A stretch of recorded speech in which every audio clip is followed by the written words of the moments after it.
अस्सलामुअलैकुम। मेरा नाम आसिफ। हर रोज एक नई और सच्ची कहानी सुनने के लिए हमारे चैनल को सब्सक्राइब करें। एक दफा का जिक्र है कि दो परियां ऐमन और नीलम एक दफा आसमान की सैर को निकली।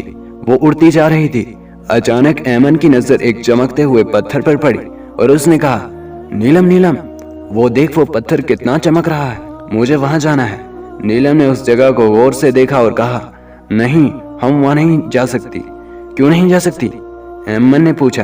क्योंकि हमारे वालिदैन ने हमें वहां जाने से मना किया है और हम उनकी नाफरमानी नहीं कर सकते। नीलम ने जवाब दिया। अच्छा ठीक है, ऐमन ने कहा। अरे वो देख ऐमन, कितने प्यारे फूल हैं, वहां चलें? नीलम ने कहा, हाँ चलो। ऐमन ने कहा। नीलम फूल देख रही होती है और उसकी खुशबू सूंघ रही होती है। ऐमन ने उस मौके का फायदा उठाया और जल्दी से उस चमकते पत्थर के पास पहुंच गई। वो जैसे ही उस पत्थर को उसने हाथ लगाया तो पत्थर से एक रोशनी निकली और ऐमन गायब हो गई। रोशनी की वजह से नीलम की नजर पड़ी, लेकिन तब तक ऐमन गायब हो चुकी थी। नीलम परी रोती हुई बोली, ये तुम्हें नहीं करना चाहिए था। अब मैं अम्मी अब्बू को क्या जवाब दूंगी? ये कहकर नीलम वहां से चली गई। अब दूसरी तरफ ऐमन, जब रोशनी खत्म हुई तो ऐमन इधर उधर भागने लगी क्योंकि वहां पे बिल्कुल अंधेरा था। ऐमन चिल्लाती हुई बोली, ये मैं कहाँ आ गई, और बाहर निकलने का रास्ता तलाश करने लगी, लेकिन उसे कोई रास्ता ना मिला और वो परेशान होकर रोने लगी। तब तक अचानक वहां एक और परी आई और कहने लगी, इंशाल्लाह एक न एक दिन हम यहाँ से बाहर जरूर निकलेंगे। अहमद ने उसकी तरफ देखा और कहा, तुम कौन हो, ये कौन सी जगह है? परी मुस्कुराती हुई बोली, मेरा नाम चमन परी है और ये एक ऐसी जगह है कि यहाँ से कोई नहीं निकल सकता। क्या मतलब? अहमद ने पूछा। चमन मुस्कुराती हुई कहने लगी, क्या तुम्हें तुम्हारे माँ बाप ने कुछ नहीं बताया? नहीं, अहमद ने जवाब दिया। यहाँ एक जादूगर ने जादू किया है और इस जादू को आज तक कोई भी नहीं तोड़ सका। क्या मतलब है आपकी बात का? अहमद ने कहा। दूसरी तरफ नीलम परी जब अपने घर पहुंची तो उसकी अम्मी ने उससे पूछा, अहमद कहाँ है? तब तक नीलम परी घबराती हुई बोली, अस्सलाम वालेकुम अम्मी जान।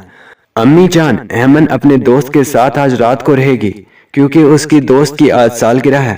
वो हमें रास्ते में मिली थी और ईमान को अपने साथ ले गई। नीलम ने जवाब दिया। उसकी मां मुस्कुराती हुई बोली, वालेकुम अस्सलाम, ठीक है, जाओ तुम आराम करो, मैं खाना लेकर आती हूँ। अब दूसरी तरफ चमन परी अहमद को बताने लगी कि ये कहानी 1500 साल पहले की है, जब परियों और जादूगरों में अच्छी दोस्ती थी। एक दफा परियों की मलका अपनी बहन से बात कर रही थी। उन जादूगरों में एक जादूगर का नाम कारून था। वो छुप कर उनकी बात सुनने लगा।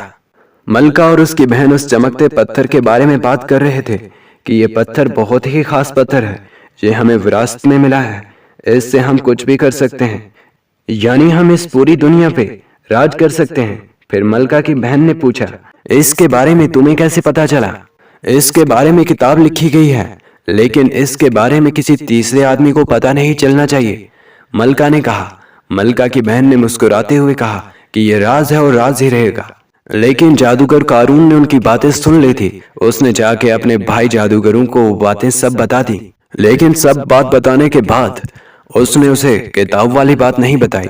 उसने उन पत्थरों को गलत इस्तेमाल करना चाहा, लेकिन जब हमने उनको रोकने की कोशिश की और उसी वक्त हमारे दरमियान लड़ाई शुरू हो गई। लेकिन कारून को शिकस्त खाना बिल्कुल भी मंजूर न था।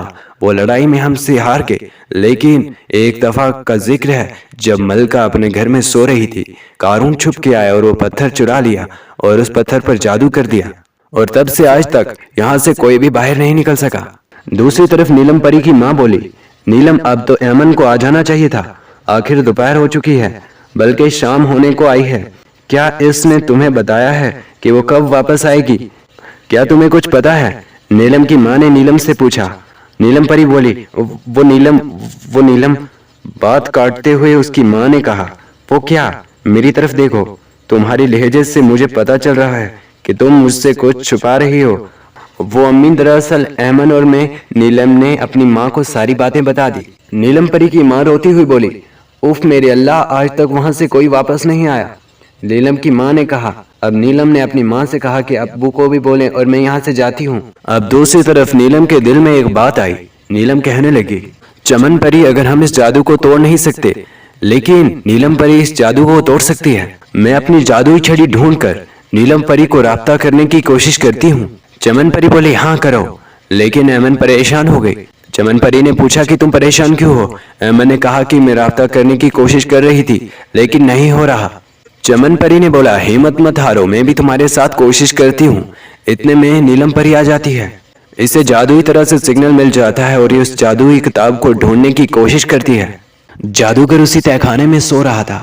इतने में नीलम परी आती है और चुपके से जादुई किताब को उठाने में कामयाब होती है। जादूगर की अब आंखें खुली, लेकिन वहां से नीलम परी जा चुकी थी। जादूगर उसका पीछा करता है और उससे लड़ने की कोशिश करता है। आखिर उनकी लड़ाई शुरू हो जाती है और जादूगर शिकस्त खाता है। और अब नीलम परी एनम को अपने साथ घर ले जाती है और आइंदा के लिए नसीहत करती है, कभी भी नाफरमानी नहीं करनी चाहिए।